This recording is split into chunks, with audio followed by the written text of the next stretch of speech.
Now. Hi everyone, welcome to a very special edition of the ITSM crowd.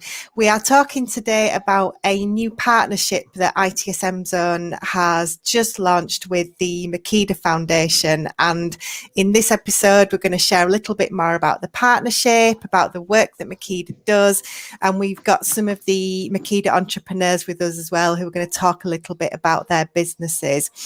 My name's Claire Agata. I'm going to be the host for the session, and for those of you that I can see watching us live, we do have the option for you to ask us questions using YouTube comments. So if you're watching live and you've got questions for Lynda, Abigail, Betty, and we're hoping Sheikah's going to join us as well, feel free to put those in the YouTube comments and we can bring them up onto the screen here. But Lynda, I'm going to come to you first just to tell us a little bit about yourself, about Makeda and the work it does, and just share a little bit about the journey so far. Absolutely. Claire, first of all, thank you so much for having me today. And this is our second webinar together, not through this platform, but very excited. And I am very, very honored. And especially thank you for giving the opportunity, right, to Makeda Foundation today to showcase 3 amazing and inspiring ladies in the continent, I would say talents in the continent from various parts of Africa. So again, we have Betty joining me today, Betty Mbiti from Kenya, and she's the founder of Abitech Solutions. And we have Abigail Israel from Nigeria, who is the founder of Marble Stitches. And we have Rita Shika Amelodzi from Ghana, who is the founder of Gold Business Editing. And we've been very, very privileged to share the journey with the Makeda Foundation from the start of the year. So it's been an amazing journey so far. And for those who don't know me, yes, I'm Lynda Hazoume, first and foremost, the founder of Makeda Foundation. And just to give you a little background about myself, I am an IT management consultant at JFM Consulting. And for the past 2.5 years, I have been connected to the Microsoft Global startups ecosystem, where I've been managing a wealth of startups from various industries. However, starting this year, my main focus has been on startups in the financial industry. So that's a bit about my background. I don't want to talk too much. And last year in September 2020, in the middle of COVID, we were in the lockdown, and I had the idea to start with Makeda Foundation. And honestly, for me, I'll say that the lockdown was an opportunity, really an opportunity to reflect on various issues related to Africa. And from my personal standpoint, I thought, digital transformation has bring about a wealth of opportunities to transform lives in the continent, to really transform communities.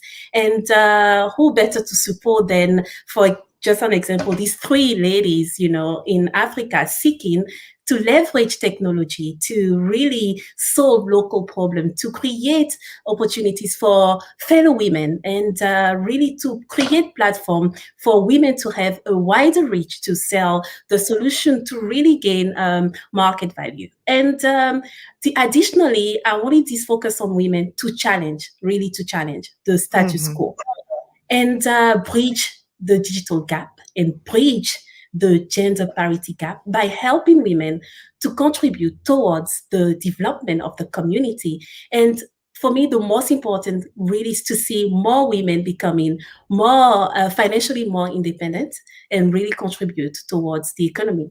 And here we are today. To date, we have empowered 23 entrepreneurs, among which 10 women. And we started with only 1 woman last year because it was really hard for us to really reach out to women in the continent. So we started with 1, but now we have this year 9 women in the cohort, and which we are very proud of, to share the journey. And it's been amazing. And I've been able to tap into my international network to come together, join forces with me to support and help our startups. And we are very proud about our journey. And thank you, Claire, for supporting the foundation and providing training in ITIL services and for me, I think this is an opportunity of a lifetime because, of course, many accelerators provide mentoring, coaching, workshops, but we think about upskilling entrepreneurs, founders, and sometimes we neglect that these skills could really help them transfer this knowledge to the team, build a competent team as well, and create further opportunities to further jobs opportunities to people in Africa and bring them on board so they can also benefit from training such as the ITIL training that they are benefiting from at the Makeda Foundation. So this is an amazing opportunity, and we also have we give them the platform to pitch the solution globally through one of our partners, which is Kiwi Tech. And yes, so I'm very, very happy to see how we are steadily growing, but surely, and hopefully in September this year, we will be able to have our own space to make this foundation hybrid, where it will be online and offline. So they will have a space, a small accelerator in Ghana where they can really kind of have access to internet connection, which has been one of our biggest challenge going virtual, and also have access to equipment. And yeah, so I think my end goal is really to have one day a few accelerators to really make the journey easy for our startups. Thank you so much. Fantastic, thank you. So I'm just putting the web address up on screen, so for those of you watching us live, you can read a little bit more about the foundation here. And as Lynda said, something that we absolutely believe in here at ITSM Zone as well. You know, we're a majority female owned company. We are a majority female team, and we really believe that sharing skills is so important. So like Lynda said, at ITSM Zone, we're very proud to be able to provide online training to the entrepreneurs at Makeda. And also we're very grateful that PeopleCert, the Examination Institute, are supporting us with some exams as well. They've funded some exams for the entrepreneurs. So a huge thank you to PeopleCert as well there. So, Lynda, thank you so much as well for inviting 3 of your entrepreneurs here. And what I would like to do is just give the ladies the opportunity to introduce themselves as well. And let's just hear a little bit more about your businesses and your goal and your vision as well. So maybe Betty, if I can come to you first to talk a little bit about the area that you work in.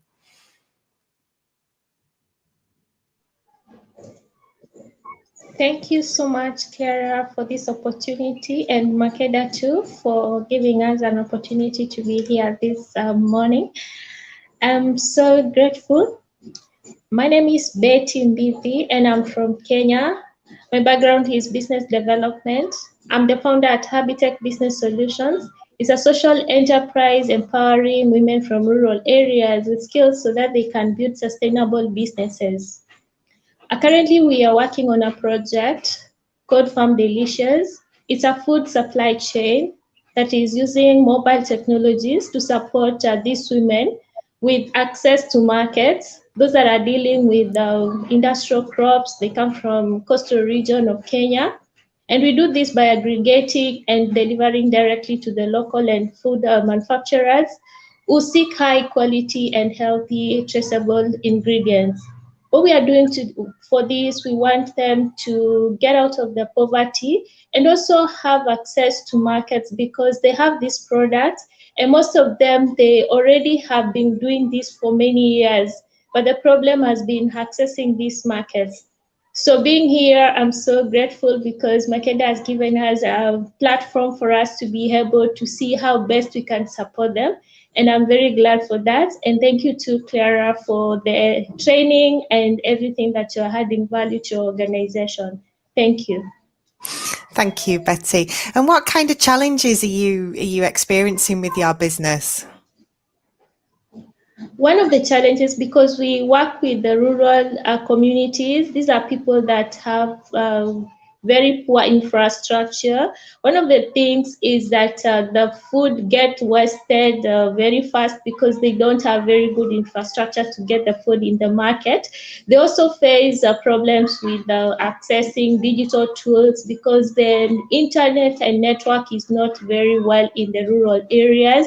They also don't have access to smartphones. So even the solution that we are working on, it is to be able to make them able to access even the services through their featured phones, because they all have featured phones, most of them, almost 90% of the women we work with.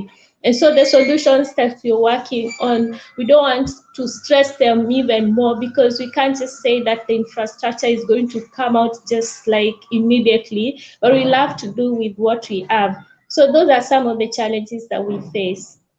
Fantastic, thank you. And I think it's maybe something that we take for granted, you know, here in the UK, and we talk about digital skills gap, but I think that's such a good example of a business that's going to genuinely help people's lives, and the transformational power of technology is astonishing. So thank you.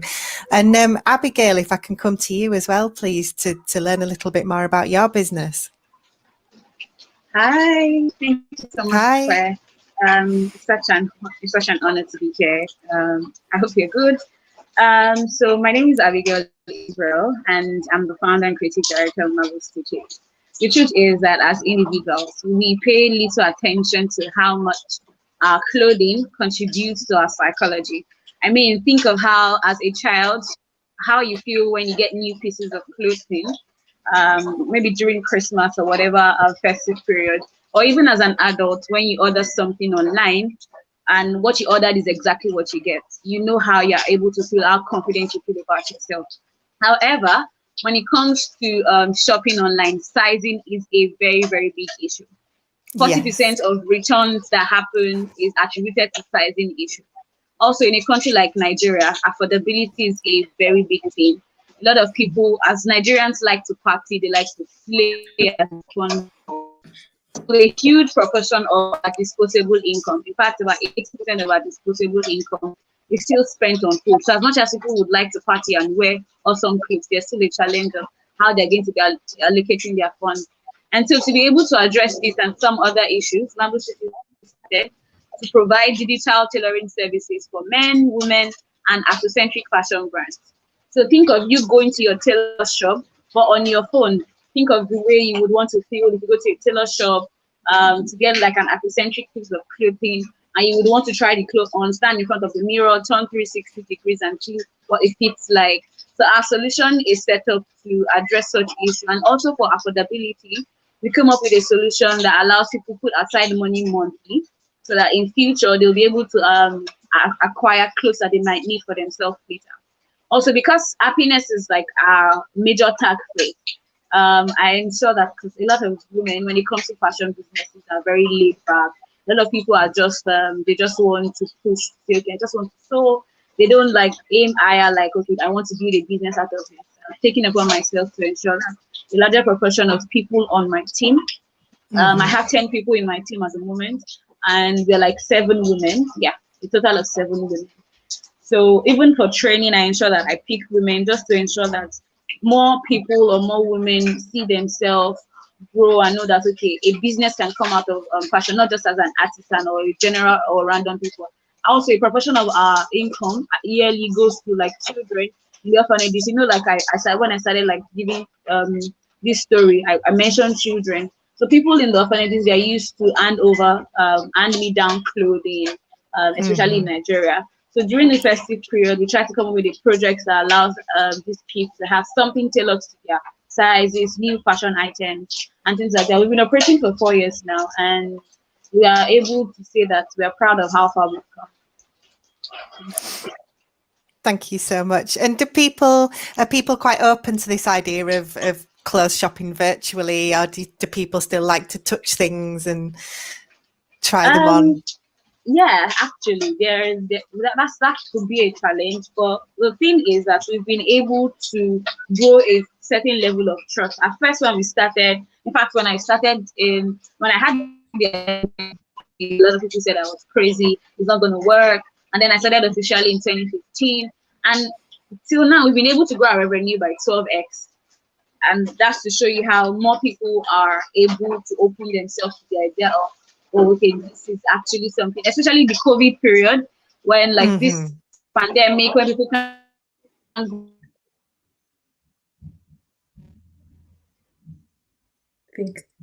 connection. Yeah, I can hear you. They're really more open to the idea of getting this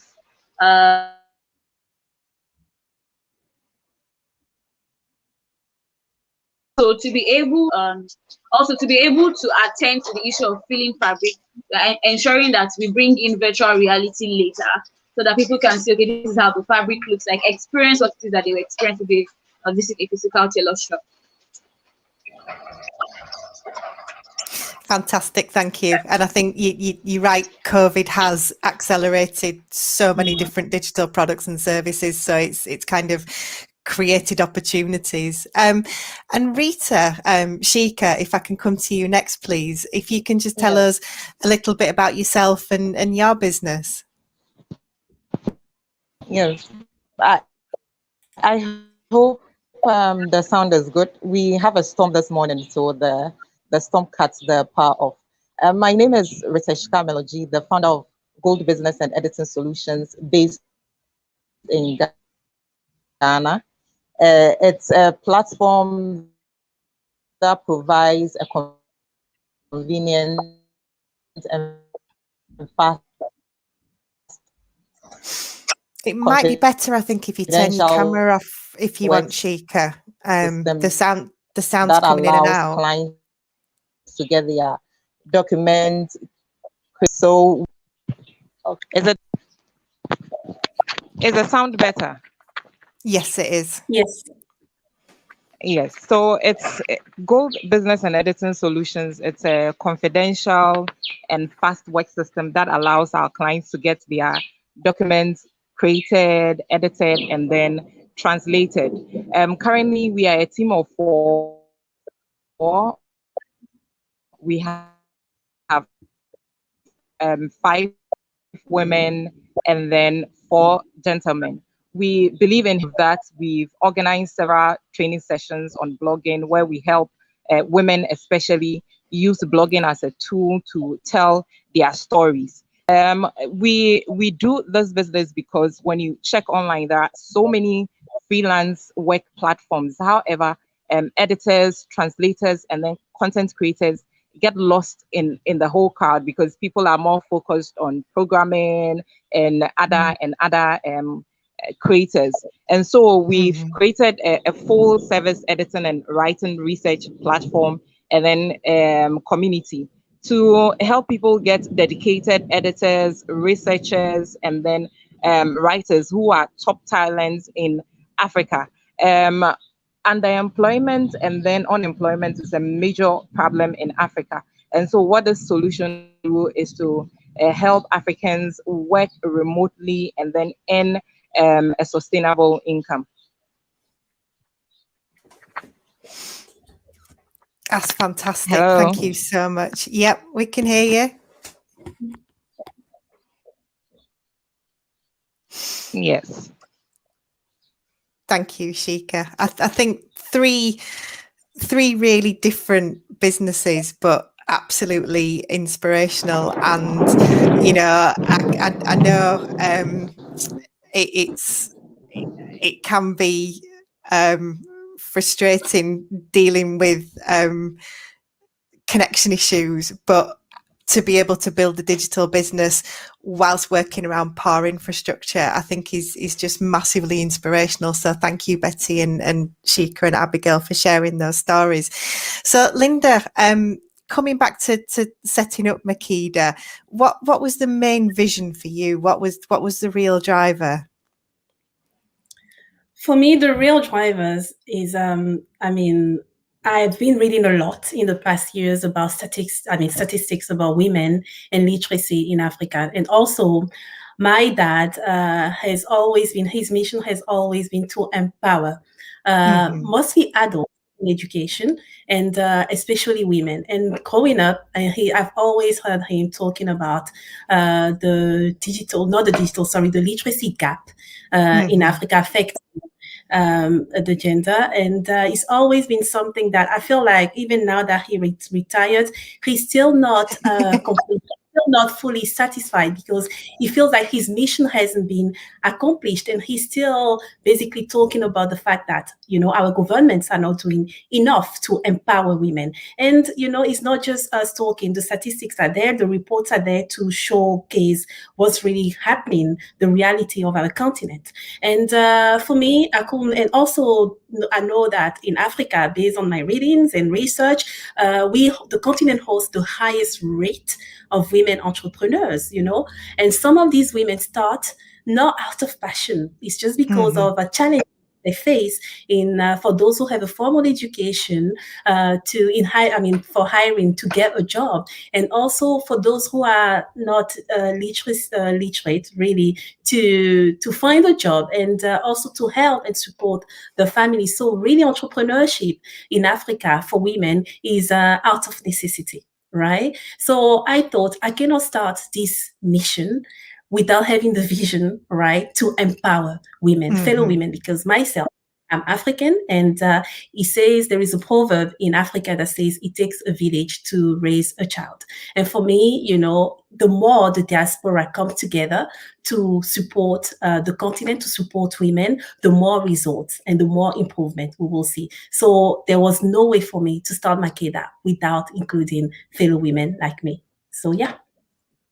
And the last sort of 18 months now almost, with the COVID pandemic, for a lot of Western companies, it's kind of accelerated digital transformation and flexible working, but it has highlighted inequalities as well and created some real challenges around work-life balance. How has that affected the businesses across the continent of Africa? Do you think it's improved things, or created opportunities or challenges?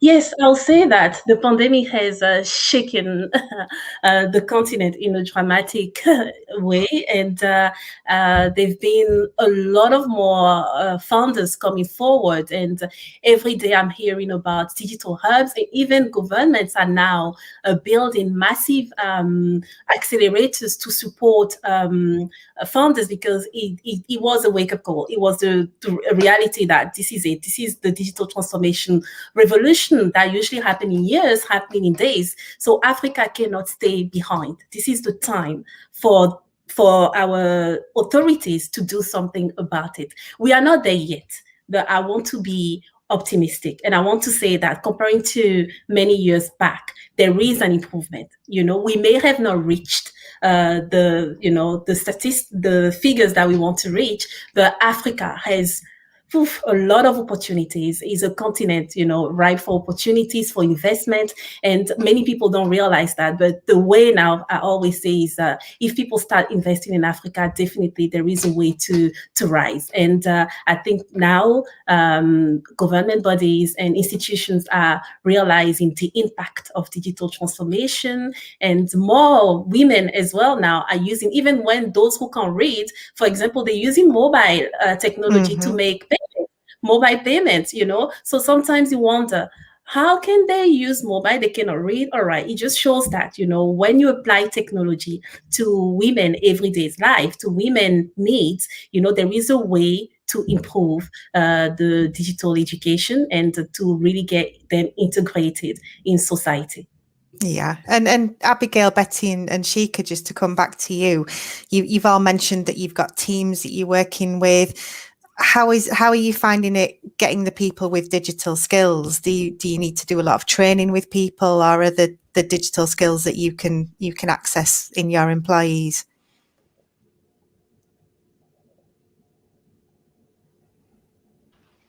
Okay, so on my own end, for most of people on my team, I would say, aside because it's a fashion business, there are the tailors, there are the people that are in charge of ensuring that others are gotten and all of those things. So for the people that are basically do not have like tech, how would I put it now?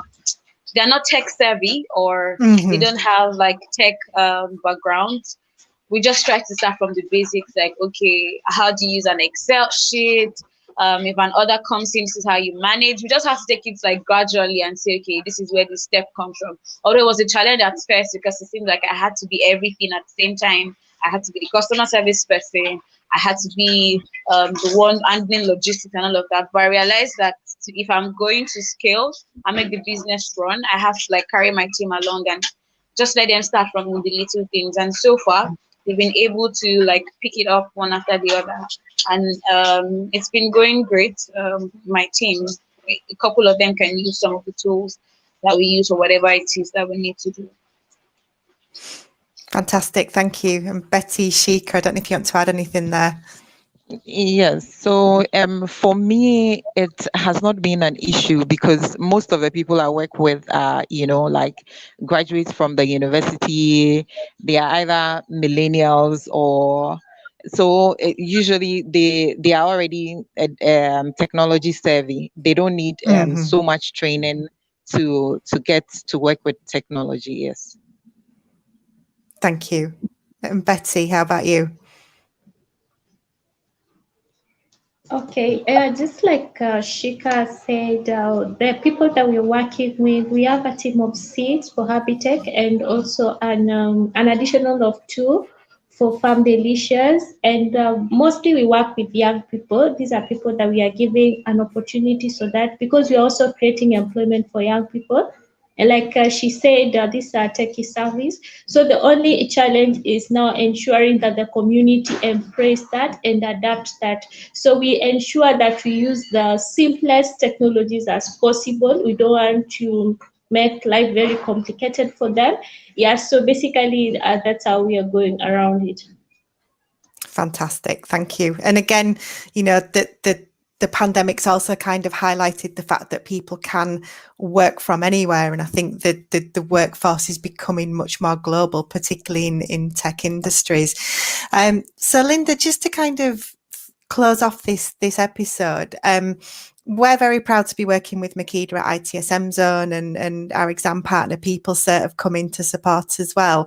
For the people that are watching this episode and the people who watch it on catch up, are there other things that people could do to support Makeda? Is there any kind of specific skills that you're looking for, or mentors? Is there anything our audience could perhaps do to help?